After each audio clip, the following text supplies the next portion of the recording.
आज आयु विधि से समीकरणों का हल। पहला सवाल है 5x जमा 2y बराबर 4 पहली समीकरण, 7x जमा 3y बराबर 5 दूसरी समीकरण। इनके दिए गए समीकरणों को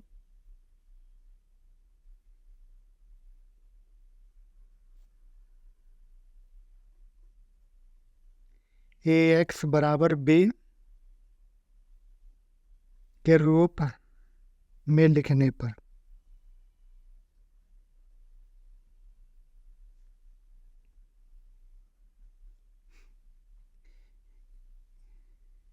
ए का मतलब x और y के गुणांक, यानी कि 5, y का गुणांक 2, x का गुणांक इसमें 7, y का गुणांक 3, x का मतलब x और y, और b का मतलब 4 और 5। ए इक्वल टू हमें दिया 5, 2, 7 और 3। ठीक है, मोड ए की वैल्यू निकालने। मोड ए का मतलब इसका सारणिक का मान निकाल लेंगे, यानी कि पहले 5 की गुणा करेंगे 30 में, 5 × 15, बीच में माइनस, 7 की 2 में, 7 दूनी 14, यानी कि एक आ गया इक्वल टू नोट 0। अगर यो 0 नहीं है तो ए एक व्युत्क्रमणीय अवयव।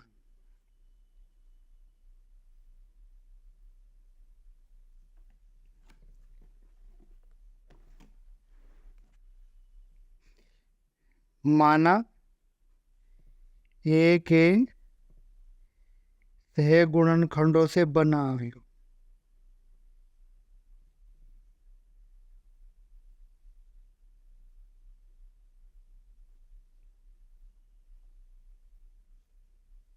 यानी कि हमने मान लिया है सी equal to A11, A12, A21 और A22, यानी कि और ए की वैल्यू हमारी क्या है? ए की वैल्यू है 5, 7, 2 और 3, यानी कि जब A11 की वैल्यू निकालेंगे, ये A11 का मतलब पहली पंक्ति और पहला स्तंभ, यानी कि वो अवयव जिसकी पहली पंक्ति और पहला स्तंभ हो, यानी कि पहली तो पंक्ति और पहला स्तंभ। यानी कि जब वैल्यू निकालेंगे तो इनको प्लस करेंगे, पंक्ति और स्तंभ, तो 1 और 1 2। अगर इनका जोड़ सम है तो प्लस का आएगा, और विषम है तो माइनस। अब A11 की वैल्यू कैसे निकाल लेंगे? 11 इसकी जगह रखा गया, तो क्या करेंगे? पंक्ति कवर कर लेंगे और स्तंभ कवर कर लेंगे, तो बाकी क्या बचा? 3, तो यहाँ पे 3 आ गया। A11 की वैल्यू आ गई 3। A12 1 और 2 3, यानी कि विषम, तो माइनस लेंगे। अब क्या करेंगे? यो इसकी जगह रखा गया इन 2 की, यानी कि पंक्ति कवर करेंगे, स्तंभ कवर करेंगे, तो क्या बचा? 7, तो यानी कि इसकी वैल्यू आ गई माइनस के साथ। A21 का मतलब यानी कि 2 और 1 3, विषम है तो माइनस। अब किसकी जगह रखा गया? इसकी जगह रखा गया, तो पंक्ति कवर करेंगे, स्तंभ, तो जो बचा वो लिखेंगे, तो इसकी वैल्यू आ गई माइनस के 2।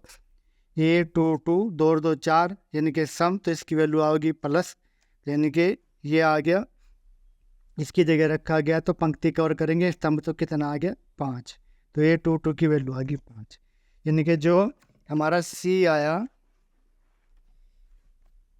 यानी कि C इक्वल टू आ गया, सारी वैल्यू देखेंगे। A11 की वैल्यू 3, A12 की वैल्यू माइनस के 7, 21 यानी कि माइनस के 2, और 22 यानी कि 5, यानी कि C की वैल्यू आ गई। अब हम निकालेंगे A इनवर्स, तो इसलिए A इनवर्स बराबर adjoint matrix of A upon के mod A। Adjoint matrix of A का मतलब है C का ट्रांसपोज, यानी कि जो ये अवयव आया इसका ट्रांसपोज का मतलब पंक्तियों को स्तंभों में चेंज कर देंगे। और मोड A, जब पंक्तियों को स्तंभों में चेंज करेंगे तो जो पहली पंक्ति है वो पहला स्तंभ बनेगी, और जो दूसरी पंक्ति है वो दूसरा स्तंभ बनेगी। और यानी कि मोड ए की वैल्यू है 1। तो कितना आ गया, यानी कि ये आ गया। तो हमारा जो ए इनवर्स है, ए इनवर्स की ये वैल्यू आ गई। तो जो ए इनवर्स है, ए इनवर्स आ गया हमारा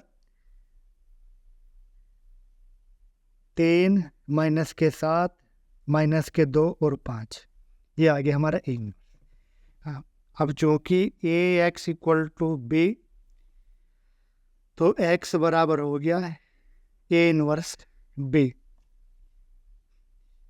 एक्स का मतलब है, एक्स की वैल्यू है एक्स वाई जेड, और ए इनवर्स की वैल्यू आ गई हमारे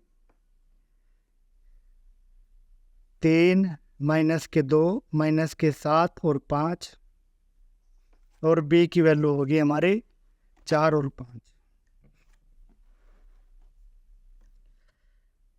4 और 5, यानी कि अब इसका क्रम चेक करेंगे, 2 पंक्ति और 2 स्तंभ। तो क्रम हुआ, पहले पंक्ति लिखेंगे 2 गुणा 2, इसमें यहाँ पे 2 पंक्ति और 1 स्तंभ। तो यानी कि इसके स्तंभों की संख्या इसकी पंक्तियों के बराबर है, तो इसकी गुणा संभव है।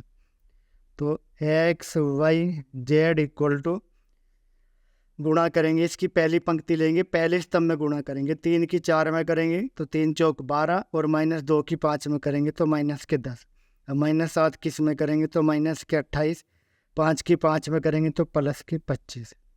यानी कि ये आगे 12 में तो 10 गए 2, माइनस 28 में तो 25 गए प्लस के तो माइनस के 3। तो इसलिए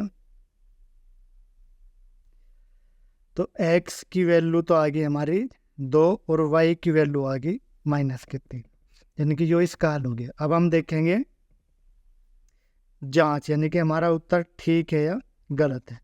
अब पहली समीकरण लेंगे हम, पहली समीकरण है 5x जमा 2y बराबर के 4।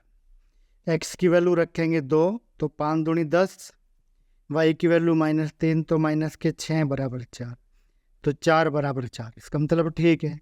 अब दूसरी समीकरण भी लिख लेंगे, 7x जमा 3y बराबर 5। x की वैल्यू 2 रखेंगे, 7 दूनी 14, y की वैल्यू माइनस 3, तो 3 3 9 बराबर 5, तो 5 बराबर 5, यानी कि इसका मतलब ये भी ठीक है। इसका मतलब हमारा सवाल ठीक है। सवाल को एक बार इसको दोबारा देखते हैं। 2 समीकरण दी हुई है, पहली समीकरण है 5x जमा 2y बराबर 4, दूसरी समीकरण है 7x जमा 3y बराबर 5। दिए गए समीकरणों को ax बराबर b के रूप में लिखेंगे। a का मतलब x और y के गुणांक, और b का मतलब 4 और 5। a की वैल्यू रख ली हमने ये यहाँ पे, और इसका हमने मोड a की वैल्यू निकाली। तो मोड a की वैल्यू कैसे निकाल लेंगे, 5 की 3 में गुणा करेंगे, 5 ते 15 माइनस 7 दूनी 14, तो यानी कि ये आ गया हमारा 1, और 1 आया तो इसका मतलब 1 व्युत्क्रम में अवयव है, यानी कि 0 नहीं आना चाहिए। अगर 0 नहीं आया तो यो एक व्युत्क्रम में अवयव है, यानी कि इसका इन्वर्स ज्ञात कर सकते हैं। अब इन्वर्स कैसे ज्ञात करेंगे, माना a के सहगुणन खंडों से बना अवयव c मान लिया हमने, a11 a12 a21 और a22, a इक्वल टू हमें ये दिया हुआ है। अब वैल्यू हम कैसे निकाल लेंगे, अब हमें a11 की वैल्यू निकालना, a11 की वैल्यू निकाल लेंगे तो 115 की जगह आया, पंक्ति ढकेंगे स्तंभ ढकेंगे, तो क्या बचा 3, तो यहाँ पे 3 लिख 1 1, यानी कि 1 पंक्ति और 1 स्तंभ, यानी कि इनको जोड़ेंगे तो क्या हो गया 2। अगर जोड़ सम बैठेगा तो प्लस, तो सम है 2 प्लस। अब a12 निकाल लेंगे तो इसकी जगह 2 की, हम 2 पंक्ति कवर करेंगे स्तंभ कवर करेंगे, तो क्या बचा 7, 1 और 2 3, यानी कि माइनस, तो माइनस के 7। a21 यानी कि 2 और 1 3, सम विषम यानी कि माइनस, तो किसकी जगह इसकी जगह, तो यानी कि 2 बचा, ये हमने 2 रख लिया। और a22 किसकी जगह इसकी जगह, तो हमने स्तंभ कवर करा पंक्ति, तो 5 बच गए। तो c इक्वल टू आ गया हमारा 3 माइनस के 7 माइनस के 2 और 5। अब a इनवर्स क्या हो, फॉर्मूला है adjoint matrix of a upon के मोड है। एडजॉइंट मैट्रिक्स ऑफ a, यानी कि जो हमने c निकाला है इसका ट्रांसपोज अपॉन के मोड है। मोड a की वैल्यू 1 और c यानी कि इसकी पंक्तियों को स्तंभों में चेंज कर देंगे, जो आ गया ये आ गया। a इनवर्स की वैल्यू हमारी ये आ गई। अब जो कि हमने पढ़ा ax बराबर b, तो x बराबर a इनवर्स b। अब x की जगह रखेंगे x और y, ए इनवर्स की वैल्यू यहाँ पे ये रख ली हमने और बी की वैल्यू होगी 4,5। अब पंक्ति देखेंगे, इसमें 2 पंक्ति है और 2 स्तंभ है, तो क्रम हुआ 2 गुणा 2। इसमें 2 पंक्ति है और 1 स्तंभ है, तो क्रम हुआ 2 गुणा 1। तो इसके स्तंभ इसकी पंक्तियों के अगर बराबर है तो इनकी गुणा संभव है। यहाँ पे बराबर है तो गुणा संभव है। एक्स वाई इक्वल टू हो गया, पहले पंक्ति की स्तंभ के गुणा करेंगे, 3 चौक 12, 2 पंजे 10, यानी कि 12 माइनस के 10। इस तरह 7 चौक 28 और 5 पंजे 25 माइनस के 28 प्लस के 25, यानी कि 12 में से 10 गए 2, 28 में से 25 गए 3, 28 माइनस का तो माइनस के 3। एक्स की वैल्यू 2 आ गई, वाई की वैल्यू -3 आ गई, यानी कि जो समीकरण का हल है। अब देखेंगे हमारा हल ठीक है या नहीं है। तो हमने जो दी गई समीकरण है एक्स और वाई की वैल्यू रख दी, पहले समीकरण भी संतुष्ट होगी और दूसरी में रखी तो दूसरी भी संतुष्ट होगी। इसका मतलब हमारा सवाल जो है ठीक है।